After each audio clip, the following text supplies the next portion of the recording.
Bonjour à tous, bonjour à toutes.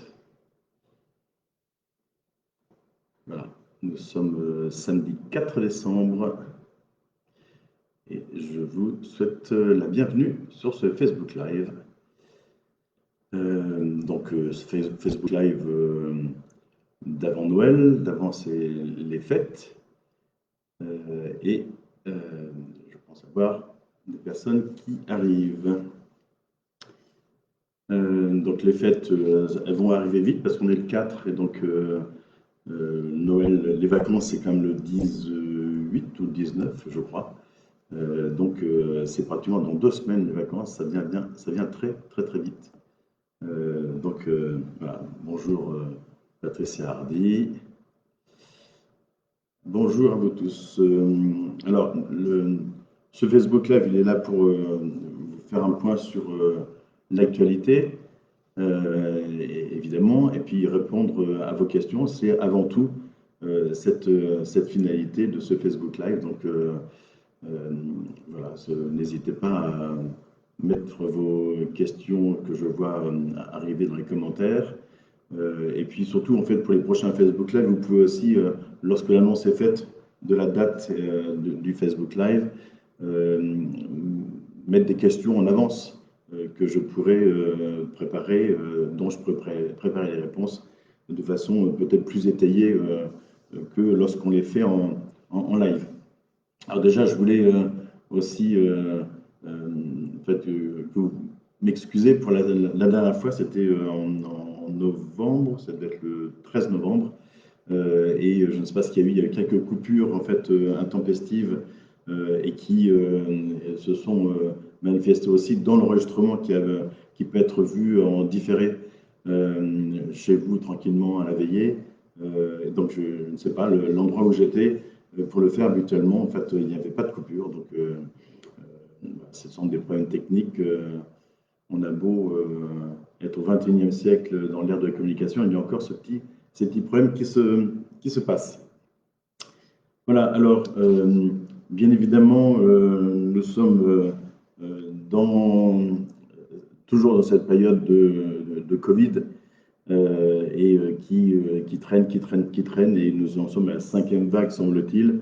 Voilà, c'est une sorte de journée sans fin. Vous connaissez le film, Un jour sans fin, et ça recommence de façon régulière, à peu près toujours au même moment. Un peu difficile de positionner toutes nos activités, toutes les vôtres également, tout ce que vous avez envie de faire. J'étais par exemple au théâtre hier soir à Paris. La salle était à pleine à 20%. Et les artistes sur scène, en fait, plaidaient à la fin du spectacle pour rameuter le maximum de personnes, faire venir les frères, les sœurs, les tontons, les tatas, enfin tout cela. Voilà, il y a des vrais secteurs qui sont en difficulté et je comprends tout à fait les artistes qui ont beaucoup de mal à vivre et puis jouer devant une salle remplie au 5e, c'est extrêmement démobilisant, je pense, pour eux. À Viroflay, il y a eu une représentation il n'y a pas très longtemps. En fait, c'était SNL, vous savez, Solidarité Nouvelle pour le Logement, qui chaque année invite une compagnie théâtrale, toujours la même, en fait, à une représentation théâtrale au profit de SNL. Là, par contre, il y avait beaucoup de monde, évidemment, avec le masque, avec le pass sanitaire, tout ce qui est nécessaire. Donc, n'hésitez pas, quand vous avez des opportunités culturelles, locales ou moins locales, en fait, n'hésitez surtout pas à y aller. Ça soutient de cette façon les organisateurs et tous ceux qui y participent. Voilà, ça c'est un petit appel, sachant que je parlerai tout à l'heure également de nos événements à nous pour les semaines à venir, en croisant les doigts que tout se passe correctement. Alors, je vais faire un petit point sur l'actualité sanitaire, en quelque sorte. Je me réfère toujours à un point sanitaire qui est envoyé au maire par l'Agence régionale de santé sur un point qui est un point yvelinois. Il n'y a jamais de point spécifiquement viroflésien. Donc voilà, c'est Île-de-France ou Yvelinois. Donc ce point, c'est le fait que dans les Yvelines, le taux d'incidence était donc à hier de 311. Maintenant, vous savez tous ce que c'est que le taux d'incidence. 311, il était il y a une semaine à 184. Donc, vous voyez en fait que le nombre de cas positifs augmente de façon très importante. Les patients hospitalisés augmentent aussi. Il y a un quart de patients hospitalisés en plus dans les Yvelines qu'il y a une semaine. Voilà, donc c'est toujours difficile de se faire une opinion. Beaucoup de gens me disent, mais à quoi sert tout ça? De toute façon, il va falloir vivre avec le virus. Et on ne va peut-être pas se faire vacciner tous les 6 mois. La question est assez facile à poser, la réponse est un peu plus difficile à trouver. Donc, en attendant, il faut continuer en fait à faire extrêmement attention. Et donc, dans ce cadre-là, en fait, vous savez que la campagne de rappel des vaccins a commencé et en l'espace d'un mois, on est passé de la nécessité de vacciner les plus de 65 ans à la nécessité de vacciner tout le monde, tous les adultes vaccinés, voire même les plus de 12 ans, les vaccinés depuis plus de 5 mois, je crois maintenant. Donc pour ce faire, en fait, c'est un peu différent des fois précédentes. Il y a encore des centres de vaccination qui sont ouverts. Il y en a 2 ouverts à proximité, un à Vélizy, je crois que c'est dans la salle Ravel, et un autre à Vélizy également, dans le centre commercial. Et donc là, les créneaux sont à prendre sur Doctolib. Et vous pouvez, pour le centre Ravel, vous pouvez aussi appeler en mairie. Donc nous pourrons vous proposer des créneaux qui nous sont réservés. Donc n'hésitez surtout pas, on a des agents municipaux qui se chargeront de vous orienter et de trouver la date qui vous correspond le mieux. Donc voilà, si vous souhaitez vous faire ce rappel, n'hésitez surtout pas à le faire. Oui, le centre de Vélizy est ouvert depuis jeudi, je crois uniquement, et celui de Vélizy 2 est ouvert depuis le début décembre, donc c'est tout à fait récent. Et puis vous avez aussi des pharmacies, des médecins aussi qui proposent de vous vacciner, donc consultez-les. Et si jamais votre médecin vous dit je ne vaccine pas, c'est aussi son choix. Et puis il y a des pharmacies qui en fait croulent en fait sous les demandes de vaccination, voire de tests. Donc en fait c'est aussi un peu compliqué pour elles, en plus de leur travail habituel. Donc je vous serai reconnaissant et les pharmaciens et pharmaciennes vous seront reconnaissants d'être patients et d'être bienveillants vis-à-vis des créneaux qui pourront vous être proposés. C'était pas simple pour eux, j'en discute souvent avec certains et certaines d'entre eux, donc voilà, soyez attentifs à cela. Il ne faudrait pas non plus que le pharmacien tombe en déprime ou en burn-out. Un point aussi sur la question du pass, non, pardon, pas du pass sanitaire, mais des écoles. Il y a théoriquement un nouveau protocole qui existe dans les écoles. Je dis théoriquement, dans certaines villes c'est en place, dans d'autres ça ne l'est pas. À Viroflay, ça l'est, il me semble bien. Il y a eu une campagne de tests assez massive qui a été menée, je crois, cette semaine. Et donc, les tests, les résultats sont annoncés aux parents. L'école n'est pas au courant, sauf si les parents ensuite donnent l'information à l'école. Et vous savez qu'en théorie, il n'y a plus de fermeture d'une classe dès le premier cas. S'il y a un cas, les élèves de la classe doivent être testés, et ceux qui sont négatifs reviennent dans la classe. Celui qui est positif, en fait, lui reste chez lui sur la durée qui est préconisée, je sais plus si c'est 7 ou 10 jours. Voilà, ça c'est plutôt une bonne chose qui permet quand même de maintenir les classes ouvertes pour assurer quand même l'enseignement à tous nos enfants. Les parents ne pouvant pas garder leurs enfants chez eux de façon régulière et durable. Alors, En même temps, j'en profite pour supprimer les marabouts là, qui viennent polluer, comme toujours, les commentaires. Je sais qu'il y a eu des cas, donc il y a eu des classes qui, avant ce nouveau protocole, ont été fermées sur Viroflay. Je regarde ce que m'avait dit Pauline Biodel, donc notre adjointe au scolaire.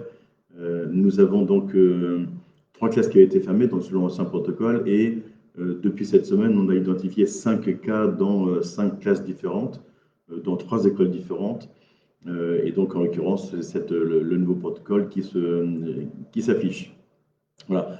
Une information aussi, c'est que si nous avons également donc, des enfants testés positifs le mardi dans une classe et que les enfants de la classe sont ensuite en centre de loisirs le mercredi, il faudra bien évidemment qu'ils présentent, comme si c'était l'école, qu'ils présentent un test négatif à l'arrivée au centre de loisirs. Voilà, nous nous mettons comme si en fait il y avait 5 jours de classe complet avec le même protocole à appliquer en scolaire et en périscolaire. Ça me paraît certainement plus raisonnable d'être homogène. Voilà ce que je pouvais dire. Pour l'instant, il n'y a pas de mesures complémentaires qui aient pu être prises. Un certain nombre de questions se posent sur nos activités, nos événements des semaines à venir. Et donc, notamment, donc on attend, je crois, aussi des annonces peut-être du gouvernement d'ici le début de la semaine, sachant qu'il y a pas mal d'événements. Il y a des concerts organisés par le conservatoire, concert le 9 et le 16 décembre. Il y a une exposition qui se tient à partir de la semaine prochaine. On a pas mal de choses qui se passent, donc je croise là aussi les doigts que ces différents événements puissent être maintenus dans les conditions actuelles, c'est-à-dire le masque et le pass sanitaire. Voilà, si on peut tenir comme ça jusqu'à Noël, ce serait une bonne chose. Au-delà de ça, c'est difficile d'avoir une visibilité, notamment je pense au week-end du 15, 16, 17 janvier. Le 15 janvier, normalement, il y a la fête des seniors au gymnase Gaillon. Pour l'instant, aucune visibilité du tout en fait, sur la possibilité de le maintenir ou pas. Et puis, il y a le 17 janvier à partir de 19h, également donc les vœux à la population, donc un moment que beaucoup attendent. Et donc là, pour l'instant, on ne sait pas du tout comment ça peut se tenir. Donc voilà, tenez-vous au courant de tout cela. Comme ces vœux sont ouverts, non pas sur invitation, mais à l'ensemble de la population, évidemment, les questions se posent de savoir si on les fait sur la même configuration et puis aussi si il faut supprimer le pot après les vœux. Ça, c'est toujours difficile. Le pot est un moment convivial, généralement, donc c'est ça aussi qu'on recherche. On recherche la convivialité. Alors, je vais en profiter. Je vais laisser un peu de côté ces choses-là. Je vais répondre à quelques questions qui me sont déjà arrivées. Donc, Féti nous dit il y a toujours un problème d'éclairage public sur le pas de Gaston Boissier. Donc ça, je le note. Merci de le signaler.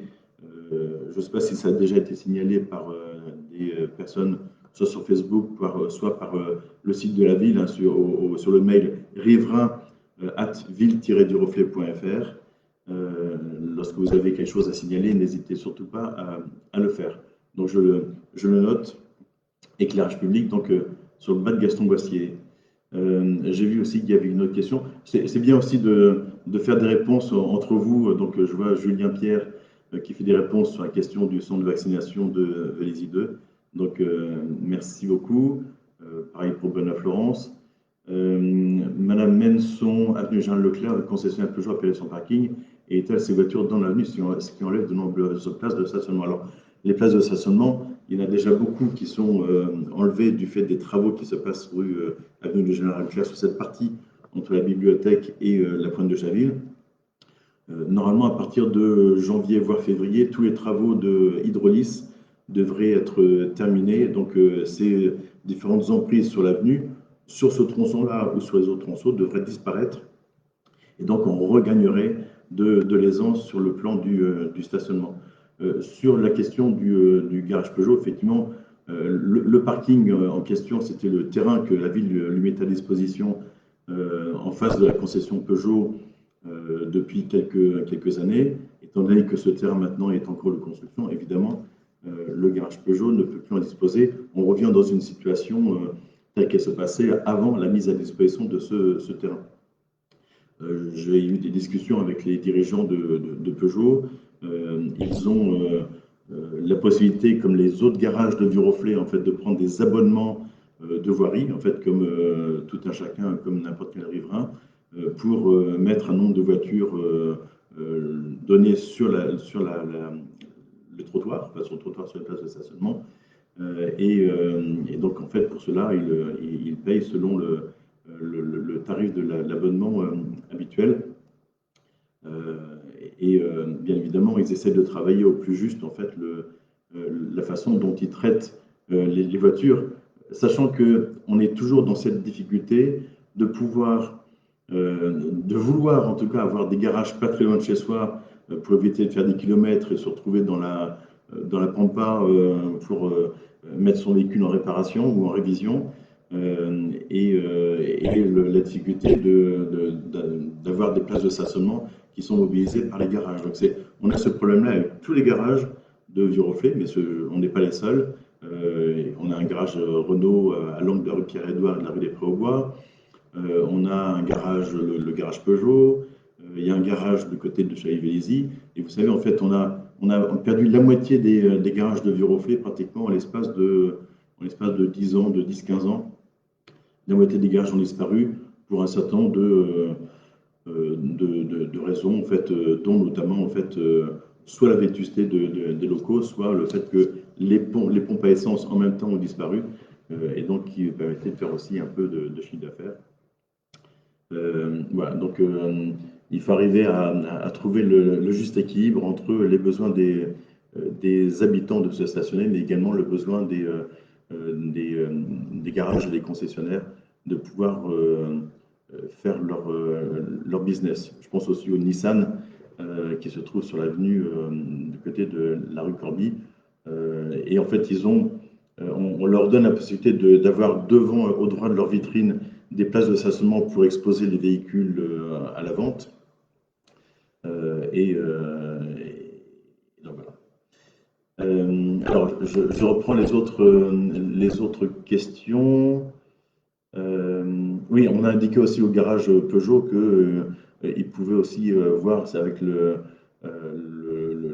promoteur s'il y avait des places éventuellement en face qu'ils pouvaient acheter, ou éventuellement plus tard avec le bailleur social, si des places sont disponibles, s'ils peuvent aussi en louer. Et pour ça, il faut que l'immeuble soit construit.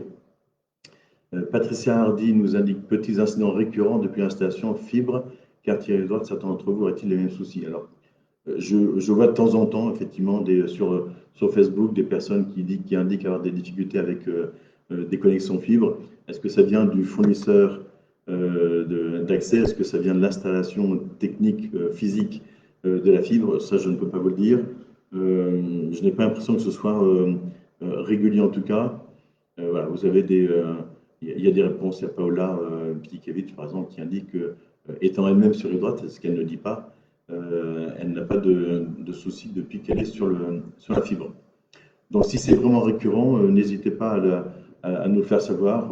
Nous pourrions retransmettre cette information-là à Orange qui était et reste en charge de la construction du réseau. Et puis après, vous voyez avec votre fournisseur si c'est lui-même qui est en difficulté. Je regarde Manuela Rochard. Bonjour Monsieur le maire, la caméra de surveillance installée sur le boulevard de la Libération devant le vendeur de kebab a disparu. Avez-vous des informations sur le sujet? Alors, je n'ai pas le souvenir qu'il y ait une caméra de surveillance devant le kebab. Il y en avait une, je crois, à l'angle de la place de Verdun, le boulevard de la Libération. Je n'ai pas d'informations particulières.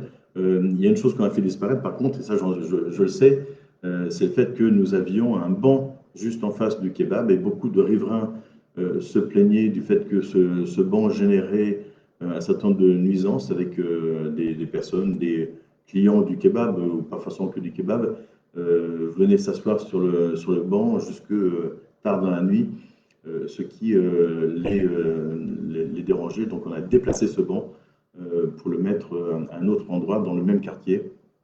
On a aussi besoin de bancs pour que les personnes qui ont besoin de se reposer un petit peu puissent le faire, notamment je pense aux personnes âgées qui vont faire leur marché et qui, sur leur trajet entre le domicile et le marché ou leur commerce, ont besoin de se reposer en tirant leur caddie.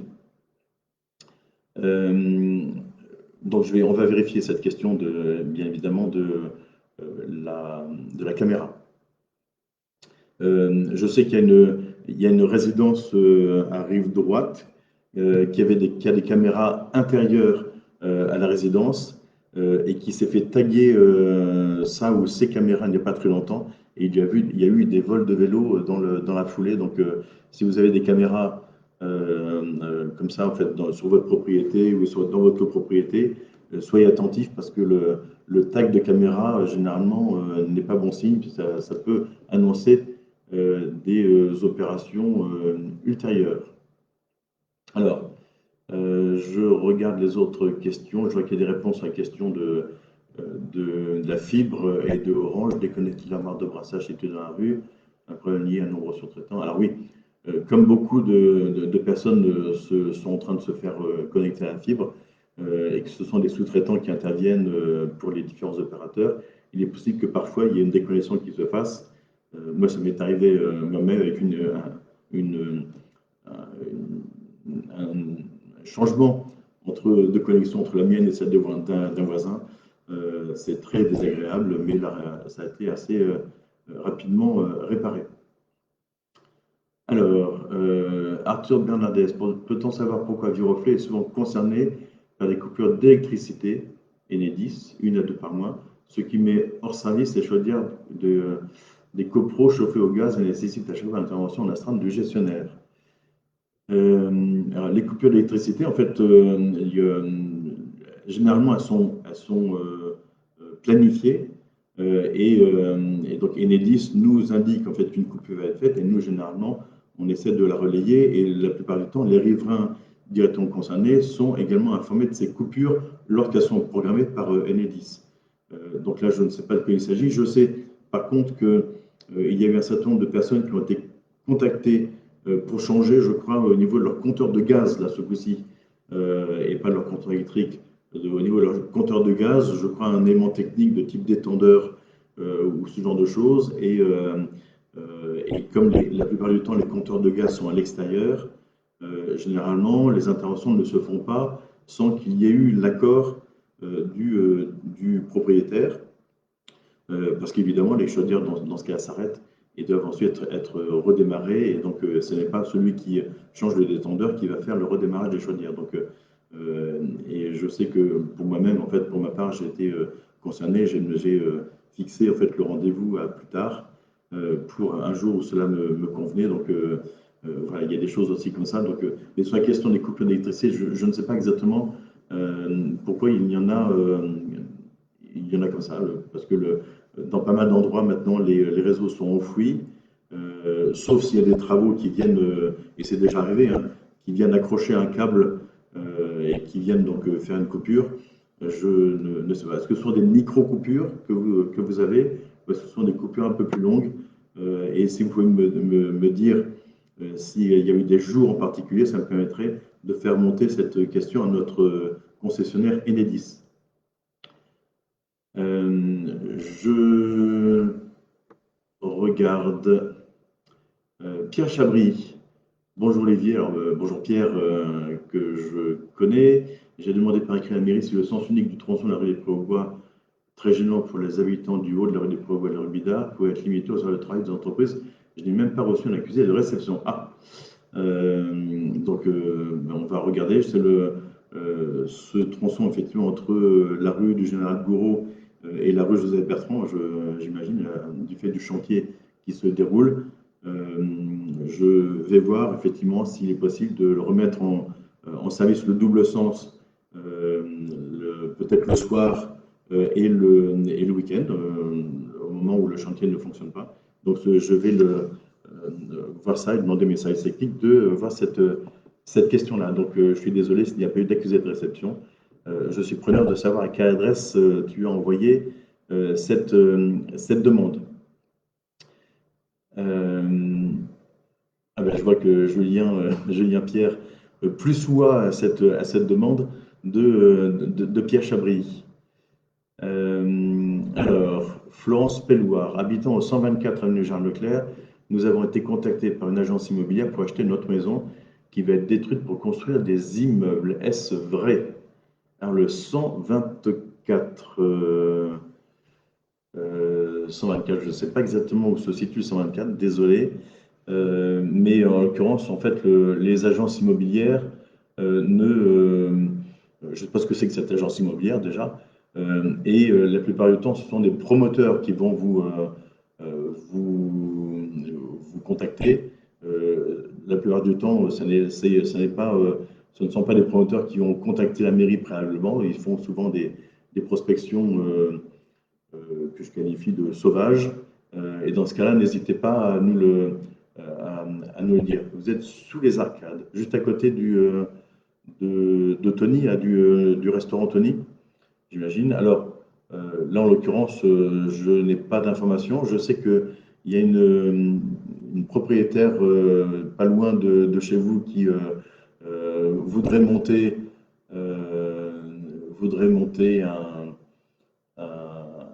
faire une opération immobilière et en englobant des maisons qui se trouvent rue des Alisiers. Je ne sais pas bien en fait comment on va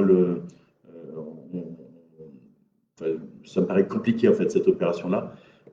Et donc il n'y a pour l'instant aucun projet de ce type-là. En tout cas, dites-moi exactement en fait quelle est l'agence immobilière en question. Je suis toujours preneur de ce type d'informations pour essayer d'aller au renseignement le plus rapidement possible pour éventuellement parfois, pourquoi pas décourager certaines initiatives dans des endroits qui ne nécessitent absolument pas d'intervenir. C'est ce que j'ai déjà fait dans des quartiers pavillonnaires en disant aux promoteurs que c'était hors de question qu'ils cherchent à remembrer des parcelles et de faire de la prospection qui est souvent très mal vécue, notamment par beaucoup de riverains, notamment par des personnes âgées qui sont très angoissées lorsqu'elles reçoivent ce type de courrier ou de demande. Sachez une chose, c'est que aucun promoteur ne peut vous exproprier. Donc il n'y a jamais de possibilité, sauf l'expropriation ne peut se faire que par la ville elle-même ou par le préfet, mais aucun promoteur privé ou social ne peut le faire de lui-même. Donc soyez tranquille, si vous ne souhaitez pas que votre maison en fait soit vendue, vous pouvez tout à fait résister même aux offres alléchantes de certains promoteurs. Je regarde Frédéric Météro, le sens unique est une bonne chose. Par contre, il faut que le policier basé dans la ZE ralentisse un peu quand il passe. Ah oui, je pense que vous faites allusion au centre du 17, en fait, à la DDSP. Voilà, je vais chercher le nom, la direction départementale de la sécurité publique. Bon, bah, ça, je peux effectivement le rappeler. Donc, j'en parlerai à mon adjoint à la sécurité, Louis Lepivin, pour qu'il puisse leur rappeler lorsqu'il sera en rendez-vous avec eux. Moi, ça m'arrive d'être en rendez-vous assez de temps en temps avec eux, donc je peux leur rappeler. Alors, certains me disent le sens unique est une bonne chose. Je regarde, il y a aussi une remarque. C'était une remarque de.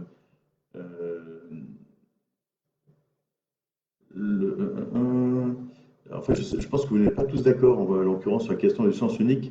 Avenue Julien Pierre, non, l'inverse. Le sens unique, c'est très bien rue des Prés au Bois.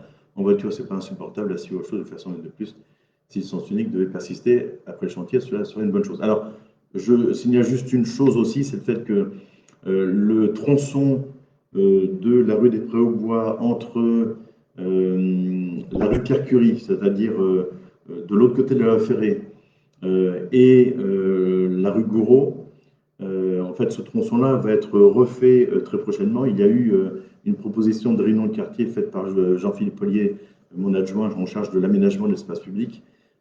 Et donc, ce tronçon va être fait pour, au final, avoir terminé tout ce qui concerne la zone d'activité, la rue de la Pépinière notamment, et puis cette partie de la rue des Prés-aux-Bois jusqu'à la rue Gouraud, et le passage sous le pont SNCF, et puis ce mini rond-point avec le feu rouge qui se situe rue des Prés-aux-Bois, donc côté sud de la voie ferrée. Et donc peut-être que du fait de ces travaux, je ne sais pas combien de temps ils vont durer, du fait de ces travaux, peut-être que la remise en double sens dans les moments où le chantier n'est pas actif s'avérera nécessaire. Donc il faut qu'on trouve là aussi le juste équilibre entre les besoins et les envies des uns et des autres. L'autre chose que je voulais dire, c'est que ces travaux vont permettre aussi d'élargir les trottoirs aux bonnes dimensions pour permettre aux enfants, notamment qui vont dans les écoles en venant de la rue des Prés-aux-Bois, de pouvoir circuler en sécurité. Et puis aussi, on supprime le tourne à gauche en fait, qui existe en venant de la rue des Prés-aux-Bois vers le tunnel et la rue Pierre et Marie Curie, Pierre Curie. Et donc, voilà, donc ça permettra de gagner là aussi en fait, sur la chaussée au profit des trottoirs. Je regarde ensuite Pierre Peter. Bonjour, il serait aussi judicieux d'instaurer une autorisation de circulation en contre-courant pour les vélos entre le croisement rue Chanzy, rue Molière et le croisement rue Molière, rue de la Ferme. Tout au plus 40 mètres. Cela éviterait aux cyclistes de faire un détour pour rejoindre la place de la mairie et le centre du vieux village. Alors entre Chanzy et Molière, le croisement Molière et la Ferme, je vois bien comment ça se passe. Je pense que le mieux pour les vélos, c'est plutôt de prendre dans ce cas-là la rue Racine, de prendre ensuite la rue James Linard, qui est beaucoup plus sécurisée, avec beaucoup moins de voitures, et ensuite redescendre sur le village. Je dis ça parce que lorsqu'on vient de la rue La Ferme, je ne sais pas si tout le monde le voit, en fait, qu'on vient du village et de Saint-Eustache, et qu'on va vers le collège, en fait, c'est la rue de la Ferme qu'on prend, et après, tout au bout, soit on tourne à gauche vers la mairie, soit on tourne à droite vers le collège. Et là, en fait, les voitures qui tournent à droite, la largeur, en fait, entre la largeur de la chaussée, je pense, n'est pas forcément très suffisante et très sécurisante pour les vélos qui descendraient, se retrouveraient face aux voitures qui sont, en fait, dans l'axe, presque dans l'axe de montée de la rue Molière. Donc, c'est quelque chose à étudier. Je soumets ça à Jean-Philippe Ollier et au groupe qui a constitué pour le travail sur le partage de l'espace public et notamment la question de la station du vélo d'Enviroflé. Mais donc, je note cette question. Alors, je vois que ça continue à débattre sur la question de la rue des Prés-aux-Bois entre Pierre et entre Pierre Chabry et Julien Pierre. Bon, je vais vous laisser débattre. Pour l'instant, je vous ai donné quelques indications. Florence Pelloir, je suis d'accord, effectivement, pour que vous puissiez me contacter, appeler mon secrétariat, en fait, ou alors par mail, hein, si vous le souhaitez. Le Frédéric Météo, je parlais plutôt du tronçon entre la rue entre Versailles et la zone d'activité. Bon, je vais regarder ça, préciser éventuellement de quoi il s'agit.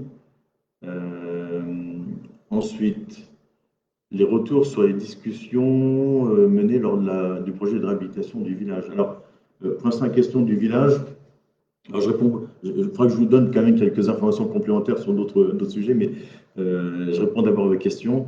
Sur le village, en fait, il y a une réunion que je qualifie de réunion élargie avec d'autres copropriétés, notamment les copropriétés qui se trouvent dans la rue Genré, les Cèdres, les Feuillantines et la résidence Corby. Et donc, pour l'instant, on envisage lors d'une réunion publique de parler de ce projet du village. Une des questions qui a été posée durant la réunion était la question du sens de circulation. Je vois que c'est un sujet sur d'autres rues, mais du sens de circulation de la rue Genré entre l'église Saint-Eustache et le conservatoire. Voilà, avec des personnes qui souhaitent améliorer la sécurité et donc notamment en fait sur le passage vers la piscine, vers le stade, vers le tennis ou vers l'EHPAD. Et donc pour élargir les trottoirs, forcément, ça nécessite de ne plus avoir qu'une seule voie de circulation. Et donc la question du sens unique se pose de façon assez cruciale. Donc voilà, c'est une vraie question. Si vous avez des avis sur la question, vous pouvez me les faire passer. En tout cas, il y aura une réunion publique, si on peut la faire dans les conditions habituelles, une réunion publique, je crois, en janvier ou en février, autour des projets de la ville, et le projet du village en fait partie. Donc on vous posera la question à ce moment-là. Donc toujours Arthur Bernadès, il semblerait qu'une partie du stationnement rue Sec devant les Bricouches soit supprimée dans le cadre du village. Alors, on en reparlera. C'est un des principes en fait de réhabilitation, de réaménagement du village, c'est aussi pouvoir donner plus d'aisance sur les trottoirs. Vous le voyez bien quand vous circulez, il y a beaucoup de piétons qui circulent dans le village. Les trottoirs sont parfois étroits. Et donc on a parfois du mal à se croiser. Donc, et le stationnement en épi dans le village est problématique et prend beaucoup de place. Donc en fait, on maintiendra du stationnement sur l'ensemble du linéaire, mais ce ne serait plus du stationnement en épi, mais du stationnement longitudinal. Et nous serions très regardants sur la durée de stationnement dans le village. Voilà. Donc il y a des personnes, des riverains qui stationnent de façon régulière et sans, comment dirais-je, sans en bouger. Voilà. Donc on vous présentera les différentes études. Et donc pour la question des travaux, ah oui, ça c'est une autre question. Parce que je voyais la question de la boucherie, mais je pensais que c'était celle du village. Quand les travaux du centre-ville de la boucherie jusqu'aux arcades sont-ils prévus?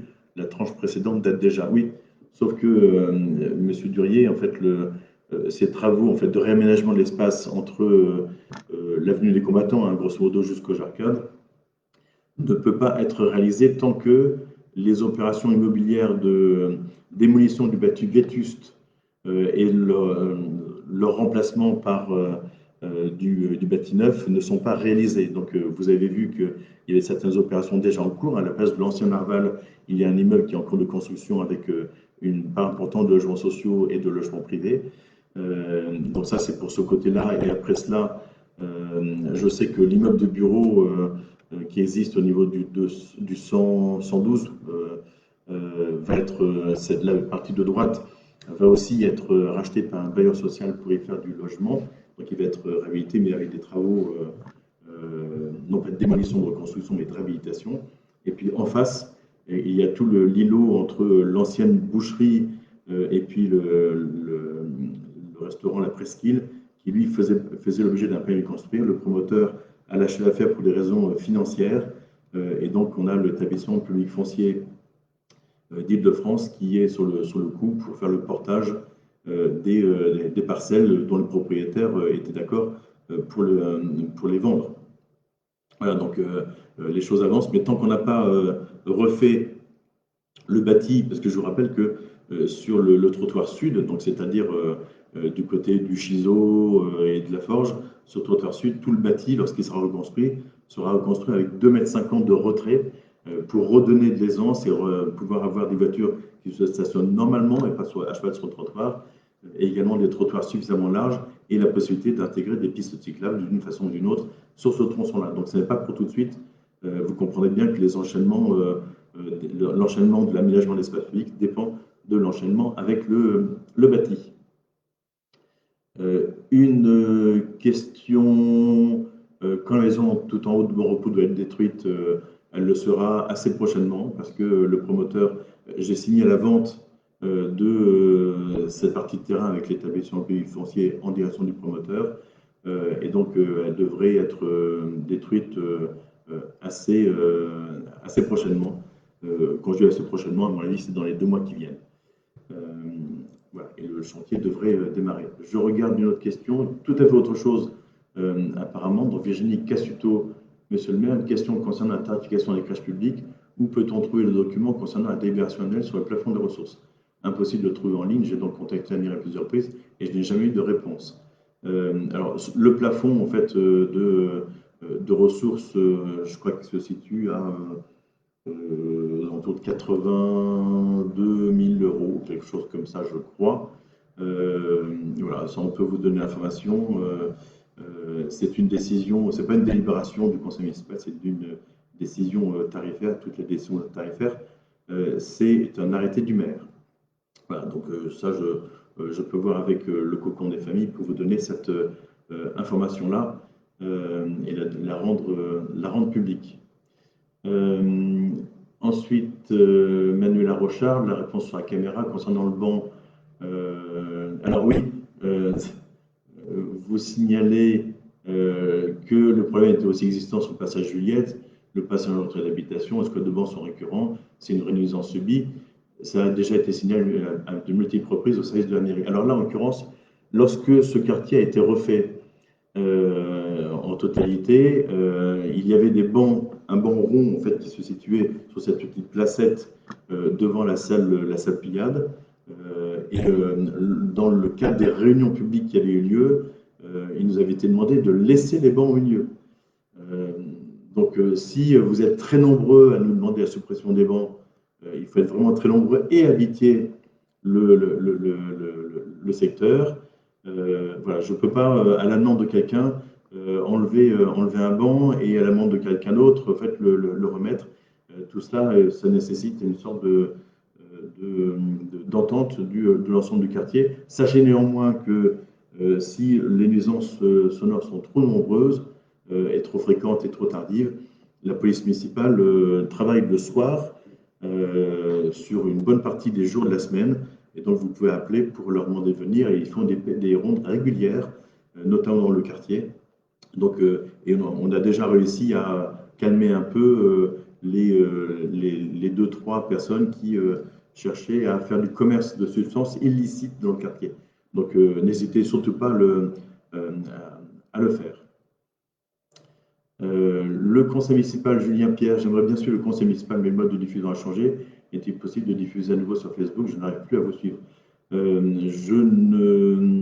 On continue à diffuser en live de façon différente parce que avant nous diffusions en fait de façon extrêmement professionnelle, j'allais dire, mais ça nécessitait 3 personnes, 4 personnes extérieures. Donc c'est une entreprise qui le faisait et c'était à chaque fois plusieurs centaines de milliers d'euros, mais plusieurs centaines d'euros, si ce n'est presque 1000 euros par séance du conseil municipal. Et on a choisi une autre méthode, mais qui permet quand même d'avoir accès. Il faudrait me dire, en fait, normalement, c'est accessible sur le site de la ville. Je vais voir si on peut combiner ça avec Facebook. Mais en tout cas, c'est accessible. Je le sais, des personnes le suivent à distance. Donc, je pense que c'est faisable avec le site de la ville. Alors, Pierre Chabry, bon, je vais échanger avec Julien Pierre, donc je vais vous laisser échanger encore, c'est ce que je vous proposais. Je vais vous donner quand même quelques autres informations parce que je voulais le faire.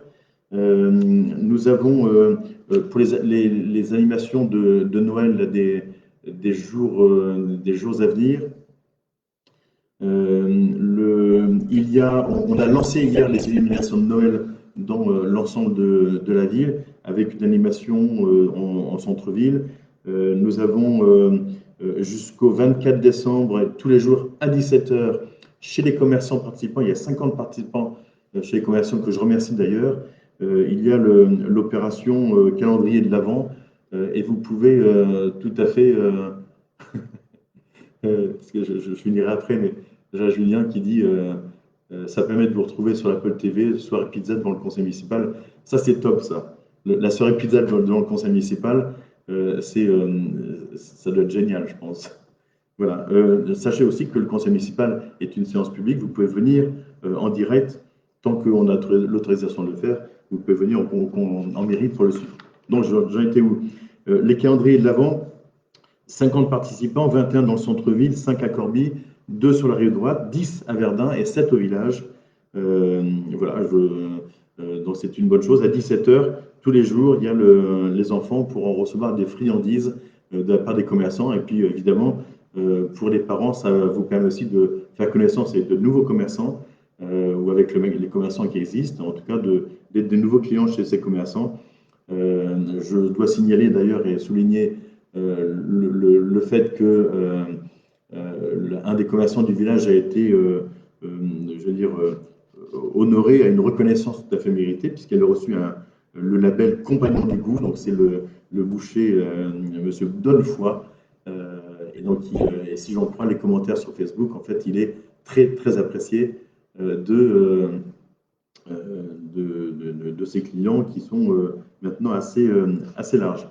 Sur les autres, assez larges, assez nombreux. Sur les autres informations, la question du commerce, en décembre, certains commerces qui sont habituellement fermés dimanche seront ouverts le dimanche, donc soyez attentifs à ceux qui vont ouvrir. Il y a des affiches de Noël qui sont apposées sur certaines vitrines des commerçants pour proposer leurs offres spécifiques pour cette période de Noël. Et puis si vous allez au marché, vous aurez aussi en fait les 11 et 12 décembre sur les deux marchés de Viroflay, la piñata de Noël pour les enfants les enfants.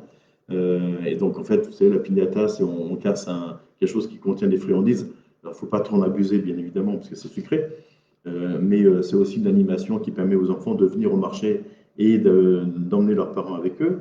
Nous avons aussi les 18 et 19 novembre le Père Noël et la Sharing Box qui seront au marché, sur les deux marchés. Si vous ne savez pas ce qu'est une Sharing Box, je ne vous le dirai pas. Venez sur les marchés pour savoir ce que c'est exactement. Ça crée un événement, ça crée de la convivialité autour de cette Sharing Box. Voilà, donc n'hésitez pas à aller sur le site de la ville pour aller voir toutes les actualités chez nos commerçants pour cette phase de Noël.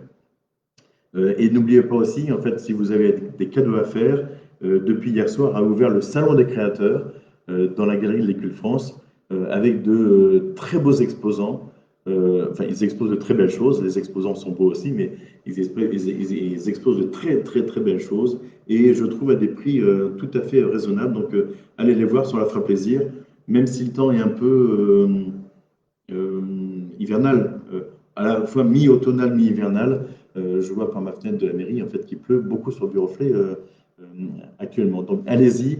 Prenez un parapluie, un kawaii, allez les voir, ils seront contents de vous voir. On a fait l'inauguration hier, c'est tout à fait remarquable ce qui vous est proposé. Il y avait des commerçants, des créateurs nouveaux, enfin je crois qu'on doit avoir à peu près 9 nouveaux créateurs sur les 18 qui sont présents. Je voulais aussi, en parlant de l'École France, juste après le Salon des créateurs, nous avons une exposition qui s'appelle Insectes, qui va démarrer donc à partir du 11 janvier du 11 décembre jusqu'au 16 janvier. Et nous avons changé la formule du vernissage. Le vernissage habituellement des expositions à l'École France se fait le jeudi soir. Et là, il se fera le samedi matin. Donc samedi prochain, le le 11 décembre à 11 h. Vernissage avec quelques petites surprises. Voilà, je crois que ça va être une très, très belle exposition. Donc n'hésitez pas à venir vous joindre à nous, toujours dans le cadre du respect des consignes sanitaires existantes d'aujourd'hui, voire de la semaine prochaine. Vous dire aussi une chose, c'est que nous avons lancé, et c'était indiqué dans le dernier magazine, j'espère que vous lisez bien et de façon attentive, le magazine de Viroflay qui est sorti, qui met en avant la piscine, qui a marqué le 2022 tout à fait admirable avec les bouées sur la piscine. Donc, dans ce magazine, on fait quelque chose de tout à fait intéressant, notamment le fait que nous avons lancé une commission jeune de Viroflay. Donc, cette commission s'est réunie une première fois, elle se réunira une fois par mois pour que les jeunes puissent proposer des projets ou ce genre de choses. Donc, voilà, c'est une nouvelle commission qui vient de se créer avec des jeunes tout à fait motivés pour s'investir. je suis très très content de cela. Les informations que je vais vous donner aussi, c'est le fait que sur la gare gauche, je ne sais toujours pas, je n'ai toujours pas de date à laquelle seront remis en service les escalators et les ascenseurs. Je vois que les escalators sont bloqués en bas par des barrières. La SNCF s'est engagée à ce que ces équipements soient en service à la fin des travaux. Les travaux sont normalement finis. Le chantier et l'installation de chantier rue Mazet a totalement disparu. Donc je ne comprends pas pourquoi ce n'est pas encore mis en service. Donc j'essaye d'aller au renseignement sur ce sujet. Par contre, en fait, sur la gare de Chailly-Vélizy, vous savez, le tunnel qui passe sous les voies et qui relie la gare routière à la place de Verdun, maintenant les passes, ce qu'on appelle les passes ville à ville, en fait, sont disponibles pour ceux qui habitent le quartier, notamment du côté de la rue Arthur Petit, principalement, eux qui sont concernés pour pouvoir couper de façon plus directe. Comme il y a des tourniquets maintenant qui ont été installés, il faut être titulaire d'une carte pour pouvoir franchir ces tourniquets et passer à travers le tunnel. Cette carte, évidemment, n'étant pas un moyen de transport. Donc, vous ne pouvez pas le prendre le train avec, bien évidemment, mais je crois qu'au niveau du guichet de la gare SNCF, c'est au point. Il y avait des problèmes informatiques. Normalement, ça devait être au point à partir de septembre, ça l'est qu'à partir de début décembre. Et, mieux vaut tard que jamais. Et puis deux autres informations en fait sur. J'ai parlé de la Forge tout à l'heure. On a lancé le concours d'architectes en fait pour la Forge nouvelle formule, la Forge 2, donc qui accueillera à nouveau le service d'animation retraité. Au-dessus, elle accueillera le SIAD, le service de soins infirmiers à domicile, que nous fusionnons à partir du 1er janvier avec celui de Chaville. Et donc, pour l'instant, nous restons dans les villes de l'un et de l'autre. Mais donc, lorsque cette Forge 2 sera construite, le SIAD mutualisé sera sur Viroflay. Et donc, dans la Forge. Et au-dessus, les derniers étages seront des étages pour des logements sociaux qui seront gérés par Habitat et Humanisme, qui a déjà près de 27 logements passerelles et pérennes sur Viroflay. Et puis l'autre chose aussi, le gymnase des Prés-aux-Bois, les architectes qui ont été choisis travaillent sur le projet et donc pour préparer le permis de construire de ce gymnase et nous indiquer quel sera le prix définitif. Tant qu'on n'a pas ouvert les appels d'offres, on ne peut pas savoir, mais pour l'instant, les architectes travaillent sur le sujet. Voilà les différents sujets. Donc j'ai parlé aussi dans les animations, Manuel Rochard, je vais répondre à votre question. J'ai parlé d'animation pour Noël. Les concerts de Noël du conservatoire, donc c'est donc jeudi soir le 9 à Saint-Eustache. Donc c'est avec un public un peu plus restreint parce que Saint-Eustache n'est pas très grand. Et puis l'autre concert qui se tient le 16, le même jour que le conseil municipal, donc il faudra choisir. Et en fait, ce concert, lui, se déroule dans l'église Notre-Dame-du-Chêne, donc avec plus de possibilités d'accueillir de public, mais là aussi toujours en fonction des règles sanitaires qui existeront. Donc n'hésitez pas à y aller. Voilà. Je vais répondre à Manuel Rochard. Y a-t-il un projet de construction sur la place de Verdun? J'ai entendu parler d'un projet de démolition reconstruction sur les immeubles côté bar-restaurant chez Henriette. Alors, la réponse est effectivement, ce sujet-là est en cours de discussion. Lorsque vous regardez d'un point de vue purement urbain, la question, vous remarquez que le Carrefour City est juste à côté, il y a 3 garages qui sont à un niveau rez-de-chaussée. Uniquement, et à côté, il y a l'immeuble qui se trouve dans lequel il y a la boulangerie et le salon de coiffure. Et puis à droite, il y a Henriette avec un bâtiment donc, qui fait l'angle et qui lui est aussi plus haut que le Carrefour City. Et quand on continue vers la place de Verdun, on retrouve ensuite du bâti qui est du bâti relativement bas et en fait sur lequel il y a effectivement, je crois que Monsieur Hydrio en fait envisage à un moment donné de prendre sa retraite peut-être dans un horizon de 2, 3, 4 ans, je ne sais pas exactement. Et donc, en fait, se posera la question de cet espace-là. Donc, il y a effectivement des réflexions sur le sujet. Nous avons contacté l'architecte du bâtiment de France pour établir une sorte de programme pour éviter que les promoteurs soient incités à bâtir au maximum de ce qui pourrait être autorisé pour que l'ensemble s'intègre harmonieusement. Pour l'instant, il n'y a pas de promoteur choisi. Je sais qu'il y a des discussions avec les propriétaires fonciers, les propriétaires immobiliers, et donc voilà, les choses, ça arrivera un jour ou l'autre. En tout cas, l'idée étant bien évidemment de pouvoir conserver sur tout le linéaire, à la fois sur le boulevard de la Libération et sur la place de Verdun, un linéaire commerçant pour dynamiser le quartier. Et également, dans les attentes que nous aurons, c'est fait de pouvoir conserver le bâtiment dans lequel se trouve Henriette, justement, le restaurant Henriette. Et donc ce bâtiment a une dimension architecturale et décorative qui est assez forte.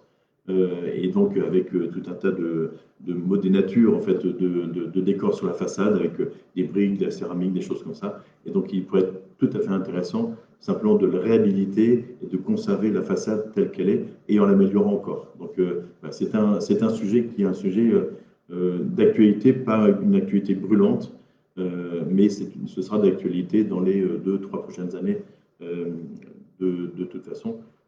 Et vous savez que dans les quartiers commerçants, et pas que, le fait de pouvoir, et à côté d'une gare, le fait de pouvoir aussi amener de la population un peu plus nombreuse permet justement aussi de conforter la position commerçante d'un quartier.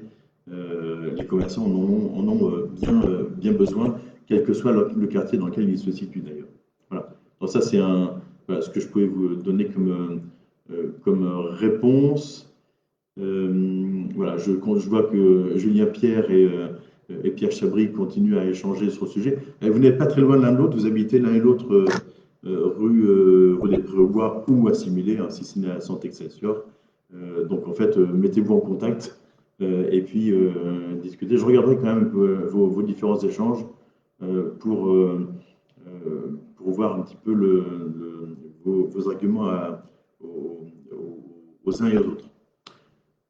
Voilà les différents sujets. Je pense avoir répondu à la plupart de votre question. Je vous remercie. Elles étaient nombreuses, vos questions ce matin. Je suis tout à fait ravi de cela. On était 50 à suivre ce Facebook Live. Évidemment, le Facebook Live, je vais peut-être changer son nom là, pour les prochaines éditions, pour 2022, mais on ne change pas le principe, c'est-à-dire une fois par mois, on se trouve le samedi matin à 11h, un samedi matin, soit le premier, soit le deuxième du mois. Et ce Facebook Live, cette vidéo est accessible en ligne à l'issue du live lui-même. Et on rajoute toujours l'après-midi. Et dans l'agence-là, je remercie ma directrice de cabinet qui me fait le timing en live de ce dialogue que nous avons ensemble. Et donc, en fait, le sommaire minuté est ensuite mis en ligne l'après-midi. Donc, pour permettre à ceux qui regardent en différé de pouvoir se positionner sur les passages qui les intéressent le plus. Voilà. Et donc, au final, même si vous n'êtes que 50 et quelques à suivre en direct, je crois que la vidéo est suivie par plusieurs centaines de personnes ultérieurement. Donc, ça montre son utilité. Donc, je remercie aussi, je remercie tous d'avoir participé. Je remercie aussi les élus qui ont participé à ce Facebook Live, qui ont fait des réponses en direct. Je pense notamment à Christine Caron, je pense à Paola Pilikiewicz, j'en oubliais, voilà, certainement, et Benoît Florence, qui est élu, même s'il n'est pas sur ma liste majoritaire, c'est également un élu et participe de façon active à la discussion. Comment connaît-on les dates du Facebook Live? En fait, on les connaît via Facebook, le Facebook de la ville. Donc je vais essayer peut-être de les mettre un petit peu plus tôt. La date d'aujourd'hui a été connue, je crois, il y a 2 jours, 2 ou 3 jours maximum. Donc on le fera on le fera un petit peu plus tôt pour que vous soyez nombreux, éventuellement plus nombreux à poser des questions en amont. Il ne faut surtout pas hésiter. Si, il y a une chose que je voulais faire, je voulais remercier quelqu'un, j'ai plus son nom, mais quelqu'un qui m'avait envoyé une photo de containers enterrés pour mettre des emballages sur Viroflay et qui me disait que les containers étaient complètement pleins et il se demandait quand ils allaient être vidés par le prestataire. Et en l'occurrence, il disait qu'il y avait aussi pas mal de choses qui avaient été posées autour parce que les gens ne pouvaient pas mettre dans le container. Donc, et il me disait, je vous envoie la photo, j'ai transmis ça tout de suite à Versailles Grand Parc, le container a été vidé le lendemain, et il m'avait dit, il y avait des choses tout autour en fait qui a été mises, et il les a lui-même enlevées pour les mettre dans un autre container. Donc je voulais le remercier parce que c'est rare d'avoir quelqu'un comme ça qui se mobilise et qui signale un problème et qui essaye de le régler lui-même. Sachez que lorsqu'on pose des choses à côté des containers, notamment des emballages, avec la météo qu'il y a, pluvieuse, les cartons en fait se ramollissent et avec le vent en fait ils s'envolent partout. Donc s'il vous plaît, si vous avez un conteneur qui est plein à côté de chez vous, ne mettez pas les choses à côté, que ce soit pour des emballages ou du verre, ne les mettez pas à côté parce que à la fois pour le paysage c'est pas bon, ramenez-les chez vous éventuellement et puis attendez qu'il soit vidé. Le vidage se fait rapidement généralement parce qu'il y a des sondes qui permettent de savoir si le conteneur est plein. Donc ça doit se faire très très très vite. Voilà. Et c'est pour ça que je voulais lui tirer un coup de chapeau parce que c'est assez rare comme ça d'avoir des personnes qui s'impliquent et qui font en sorte que leur quartier soit agréable à vivre en complément de ce que la ville peut faire et ses prestataires, notamment sur le balayage et sur l'enlèvement des ordures ménagères. Voilà. Un grand merci à vous tous et je vous souhaite de très bonnes fêtes de fin d'année et d'un très joyeux Noël. C'est une fête pour tous, pas que pour les enfants, mais aussi pour les enfants. Et donc profitez bien, préparez des cadeaux. Et donc je vous rappelle que le Salon des créateurs est à votre disposition tout le week-end pour vous accueillir. Et même si vous n'avez pas d'intention d'acheter, passez, ça leur fera de toute façon un grand, grand plaisir. Voilà. Tous mes voeux à vous pour cette fin d'année. On se retrouve l'année prochaine pour les vœux pour l'année 2022 en espérant qu'elle soit évidemment meilleure que 2021 pour tout le monde et pour l'ensemble de la France et du monde. À très très bientôt. Merci de votre fidélité. Au revoir.